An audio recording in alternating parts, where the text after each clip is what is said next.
All right, good morning. Here's your quiz review walkthrough for 9596. So our quiz starts out with a couple values of I here. You can see I to the 432nd power and I to the negative 18th. Remember, we can divide by 4 if we have a positive number here. In our first one, 4 divides into 432 evenly. So that is the same as I to the 4th, and I to the 4th equals 1.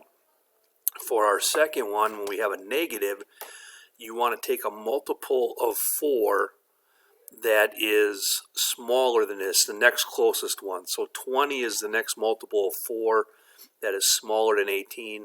So I to the negative 20th times I squared, that is the equivalent to I to the negative 18th. I to the negative 20th is a multiple of 4, so that equals 1. So we have 1 times I squared is negative 1.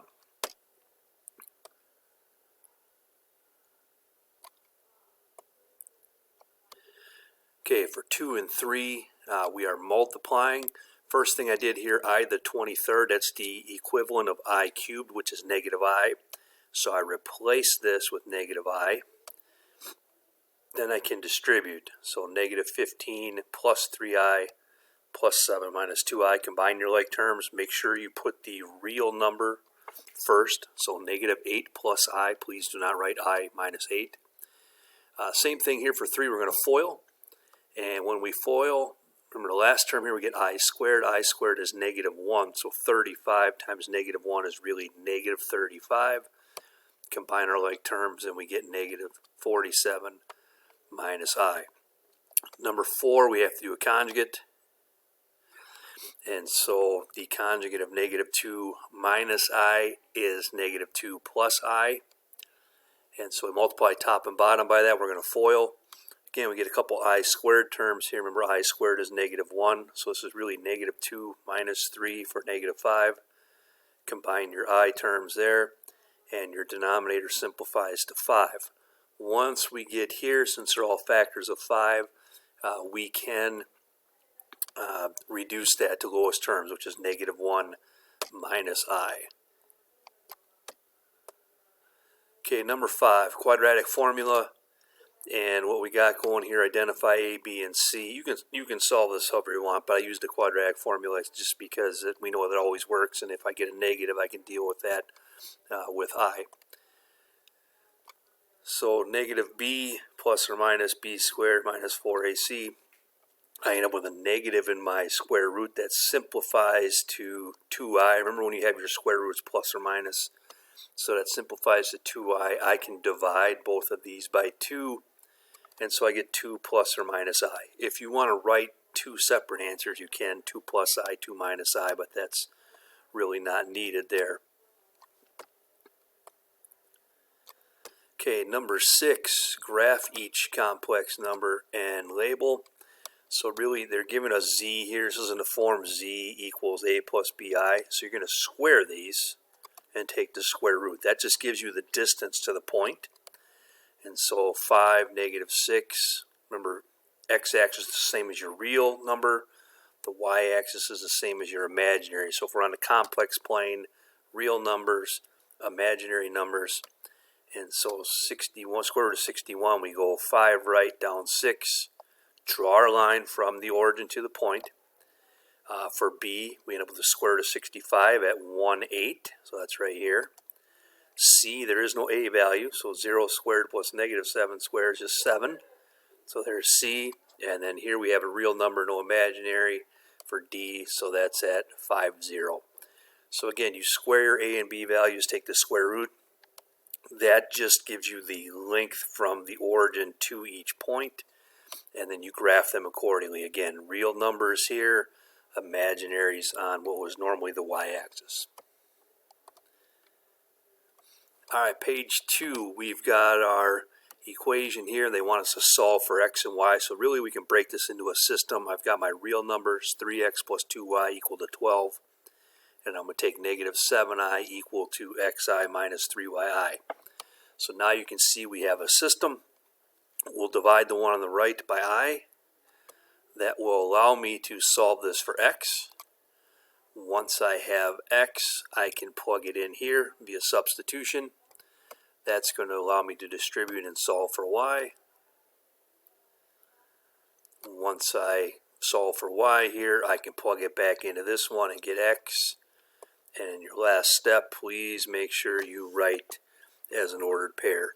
And as always with these videos, feel free to pause, go back at any point you need to. I know I'm going a little faster than you're probably writing and working. That's okay, but feel free to pause at any time so you can write things down or stop the process.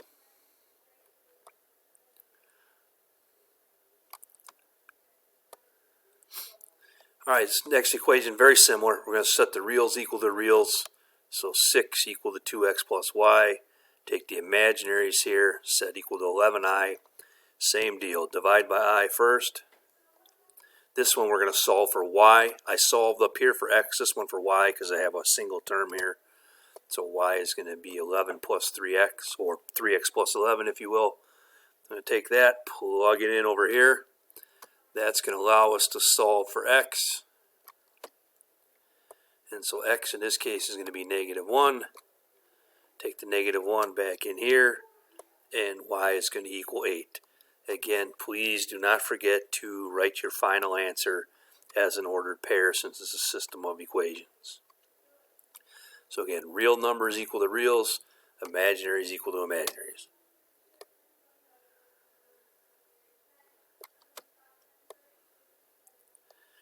Alright, given two vectors here, we're going to find 3 times s minus 4t. So here's vector s. I'm going to multiply that by 3. Here's vector t. I'm going to multiply that by -4. One thing you'll notice here after I multiplied, so I multiplied all these by 3, multiplied this by -4, but then I put a positive here. And that's just so I don't do the negative or count the negative twice. So -4 times 5, -20, positive 8, -24, and then I put my plus sign here since I already distributed that negative. At this point, we just combine the first terms, second and third. So there's our result, -20, 2, and -33.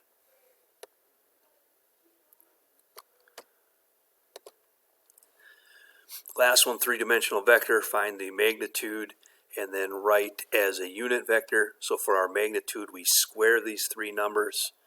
So I end up with 16 plus 4 plus 1, or square root of 21. You can leave it in radical form if you change it to a decimal of 4.58.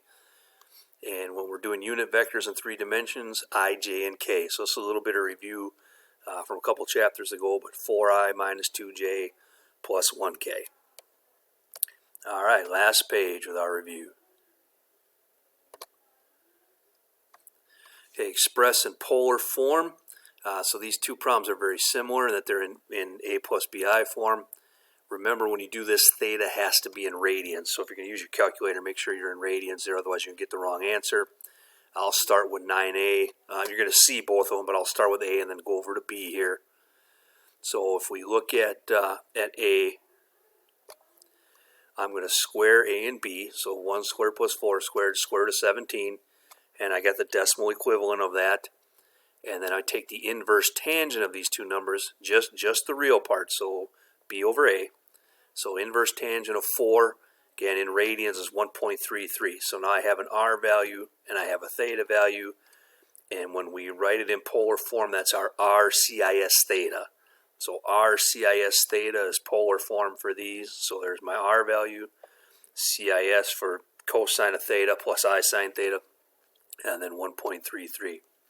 Same idea here. This one's in quadrant 4. That's going to become an issue when we get our theta value. Square root of 3 and the -2, so that's a square root of 13, or 3.61. When I take my inverse tangent, I get this -0.59.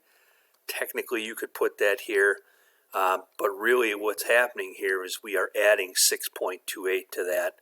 And I see I have a typo here, so I'm going to fix that real quick. So when you add 6.28, why am I adding 6.28? That's the equivalent of 2 pi. So since we are in radians, I add 2 pi to this to get a coterminal value. That's where the 5.69 comes into play. So again, could you leave it as -0.59? Yes, technically it should be a positive radian value between 0 and 2 pi.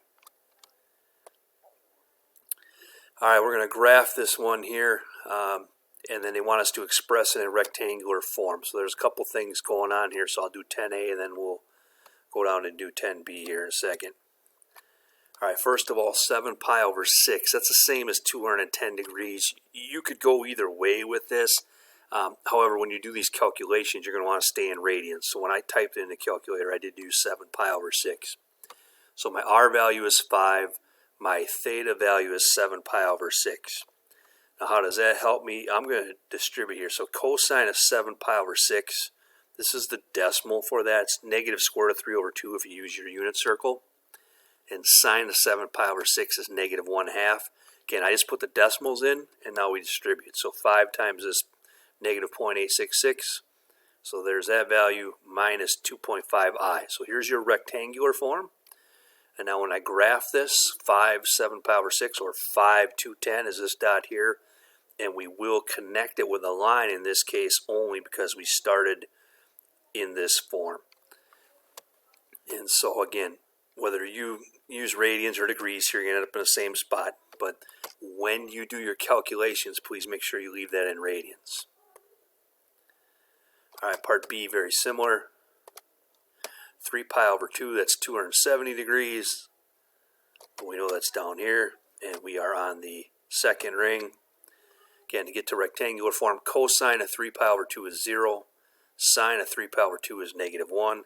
So when I distribute here, I can write it as 0 minus 2i, or if you prefer, you can just write negative 2i, and that's perfect.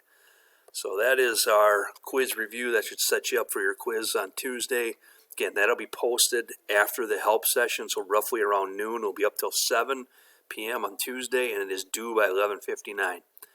All right, thanks a lot.